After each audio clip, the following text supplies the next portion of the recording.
Welcome back to Mastering Public Health. This is Chapter 6 of Introduction to Public Health, based on the Schneider textbook from Jones and Bartlett. Chapter 5 taught you how epidemiology works when it works. Chapter 6 is about every way it can fail. Part 1 is the methods half: bias, confounding, chance, and the case studies that show how easy it is to get fooled. Part 2 is the ethics half: news reports about health flip every week. Coffee causes cancer, then it doesn't. Hormones save your heart, then they kill it. Fish is good for you, fish is full of mercury. The problem isn't that science is broken. The problem is that human studies have built-in traps. Today you'll learn to name every one of them and to spot them in any paper or news story you read for the rest of your career. Every epidemiologic study has the same advantage and the same problem. We're studying humans, not lab animals. The advantage is the answers actually apply to people. The problem is we can't control what they do. We can't make them eat the diet we assigned, take the pill we prescribed, stay in the study, or report honestly. Every study design we use is a workaround for a different combination of these limits. Imagine an RCT testing whether a low-fat diet prevents heart disease. You randomize one group to low-fat, one to their usual diet. 5 years later, you compare. The problem is people. Some in the experimental group quit. Some lie about what they ate. Some in the control group hear the headlines and cut fat anyway. RCTs work best when subjects have a strong reason to comply, like a serious illness with no other treatment. For lifestyle questions, they often fall apart. The other two designs have their own traps. In a cohort study, the people who voluntarily eat low fat are usually more health conscious overall. They smoke less, exercise more, sleep better. So even if low fat does nothing, they'll have lower heart disease. In a case-control study, you ask heart attack survivors what they ate over the last 5 years. Good luck. People don't remember, or they're embarrassed, or they say what they think you want to hear. Every design has a different way of being wrong. The first source of error is the simplest: random variation, chance. If your sample is small enough, you'll find associations that aren't real. Flip a coin 10 times, you might get 8 heads. Flip it 10,000 times, you'll be very close to 50-50. The Doll Hill smoking studies from the 1950s were so convincing partly because they involved tens of thousands of subjects. The weaker the real association, the bigger the study you need to see it through the noise. Source 2 is confounding. A confounding variable is a third factor that's associated with the exposure you care about and independently affects the disease. So the exposure looks like a cause when it isn't. You can adjust for confounders statistically, but only if you thought to measure them. The hardest confounders are the ones nobody noticed. A famous 1980s study claimed coffee caused pancreatic cancer. It didn't replicate. The reason? Heavy coffee drinkers were heavy smokers. Smoking causes pancreatic cancer. The researchers did try to adjust for smoking, but their adjustment was incomplete. The signal they thought was coffee was mostly tobacco. This is what confounding looks like in the wild. A 1999 study found that small children who slept in lighted rooms were more likely to become nearsighted. It went viral. Then somebody asked the obvious follow-up question: are the parents nearsighted? Yes. Nearsighted parents are more likely to leave a light on at night because they can't see well in the dark. The kids inherited the nearsightedness. The light didn't cause anything. Genetics confounded the whole study. Source 3 is selection bias. Your case group and your control group differ in some way you didn't plan for, or the people who chose to respond to your study are different from the people who didn't. By the time you analyze the data, the bias is baked in. You can't always fix it with statistics. Selection bias has to be designed against from the start. A 2019 study tracked people with osteoarthritis to see if their pain medications, the NSAIDs, were causing heart attacks. They controlled for hypertension, income, several other things. They found a 23% increase. But there was a problem. The arthritis group was almost 30% obese. The control group was about 20% obese. The arthritis group had more COPD, more hypertension, so they were just less healthy overall. Some, maybe most, of the heart disease difference was the people, not the pills. 2 more examples. A 1988 study claimed power line electromagnetic fields caused childhood cancer. They picked controls by random digit dialing. The problem? Poor families were less likely to have phones or to answer them. So the control group came from richer neighborhoods that had different exposures to confounders. The Height Report on Women's Relationships sent out 100,000 questionnaires and got 4,500 back. 84% said they were unhappy. The most dissatisfied women were the most likely to bother filling it out. Selection bias all the way down. Source 4 is lost to follow up. Cohort studies often run for 10 or 20 years. Subjects move, lose touch, get sick, die without being recorded. If the people who get sick drop out faster than the healthy ones, the study underestimates the disease. A high dropout rate is a serious threat to validity, no matter how good the rest of the design is. Source 5 is recall bias. Case control studies depend on people remembering past exposures.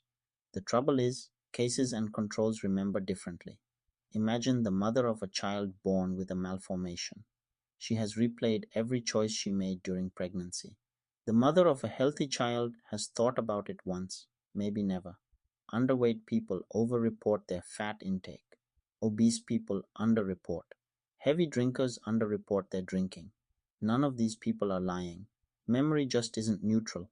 Even with all these traps, epidemiology can still produce trustworthy answers. 5 things make a finding more believable. 1. Large numbers of subjects. 2. A strong association, like a relative risk of 40 for aspirin and Reye syndrome, not 1.1 for a vaccine and birth defects. 3. A dose response, more exposure, more disease. 4. A known biological mechanism. 5. Consistency, multiple independent studies pointing the same way.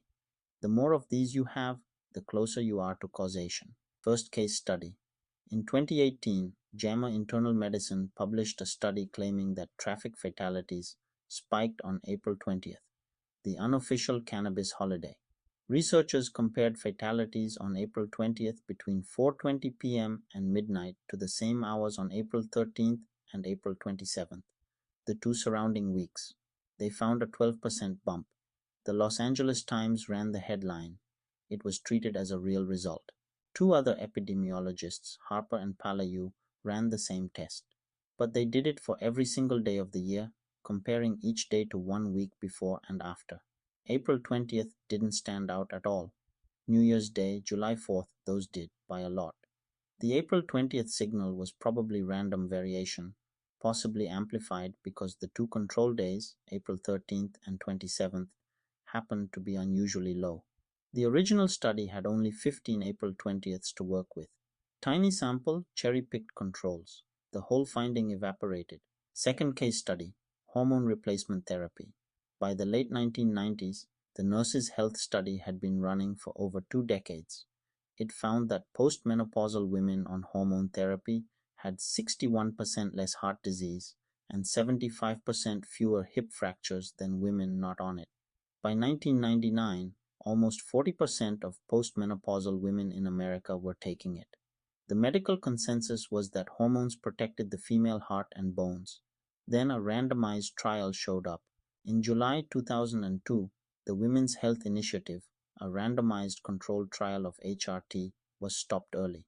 The hormone arm had more breast cancer, more heart attacks, more strokes, and more blood clots than the placebo arm.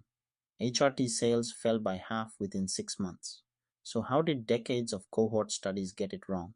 Selection bias.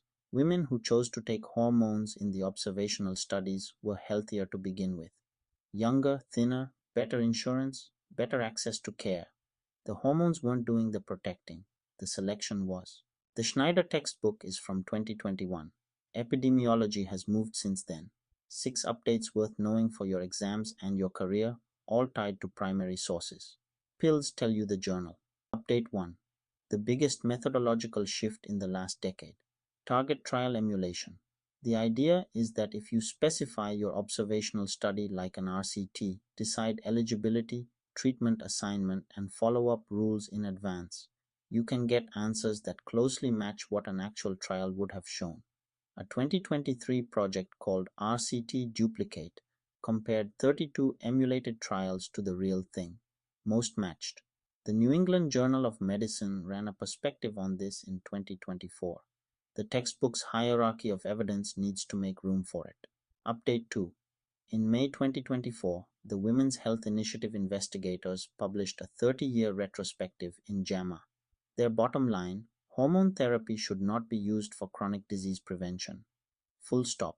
But it remains appropriate short-term for women under 60 with severe menopausal symptoms. The original WHI conclusion holds. The nuance is that quality of life still matters, and the harms cluster in older women starting hormones late. Update 3. The cleanest modern example of bias in COVID-era data. Early observational studies of ivermectin for COVID looked promising.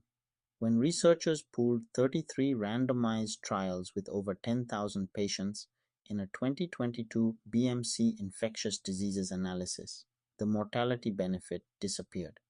The original signal came from immortal time bias, where patients who survived longer had more time to get the drug, and from selection effects in who received it.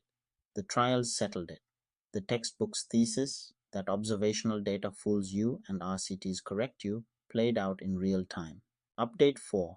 Long COVID prevalence numbers vary from a few percent to over 50% depending on the study. A 2024 BMJ evidence-based medicine umbrella review looked at why. The literature, in their words, is replete with critical biases. Definitions of long COVID vary across studies. Many studies have no uninfected control group at all. Patients with persistent symptoms self-select into surveys. Recall bias inflates how often people remember being sick. It's a contemporary case study touching almost every error type in this chapter. Update 5. In 2023, a Cochrane review by Jefferson and colleagues was widely reported as showing that masks don't work.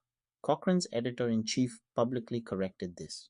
The review couldn't answer whether masks work, only whether the available randomized trials of mask interventions were conclusive. They weren't. That's a different question. This is exactly the evidence hierarchy misuse the textbook warns about. RCTs are powerful, but they can't always be done. An absence of RCT evidence is not evidence of absence. Update 6. GRADE is the evidence grading system most journals and guideline groups use. In 2023, the GRADE Working Group published Guidance 36, refining how to judge inconsistency, imprecision, and modeled evidence. A new grade book replaced the old handbook in 2024. If you read systematic reviews or guideline documents, you'll see grade language everywhere. The textbook's evidence quality discussion is correct but predates these refinements. 5 sources of error, 5 strengtheners, 6 modern updates. That's the methods half of Chapter 6. Part 2 is the ethics half. Tuskegee, the rules we wrote afterwards, the fight over AIDS-era access, and the Vioxx scandal that proved a study can be technically clean and still dishonest. Subscribe to Mastering Public Health and we'll see you in Part 2.